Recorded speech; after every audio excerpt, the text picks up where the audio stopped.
Hello, naitwa Mwajuma Hamadi Mnyingi, ni mwanafunzi kutoka SPCHS Claver High School.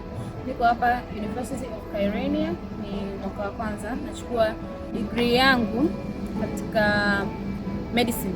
Napenda kuwashukuru Global Education Link ambao wamesaidia katika process zote mpaka tunapofikia hapa chuoni.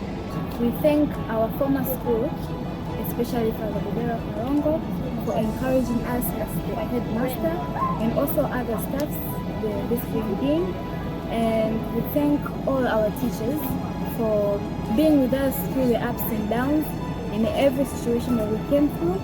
They also put a hand to everything that we did. And now we're in Kyrenia University because of them and also because of our hard working. So I encourage the students at SPCHS Claver High School right now, they should study hard, work hard, don't forget to pray. Everything is possible through God. Don't lose hope. Do not let anyone discourage you. Believe in your dreams. Your hard work will pay. Everything is possible. Just prepare. Just have the will to prepare. And do not forget to learn, to love, to serve. We love you.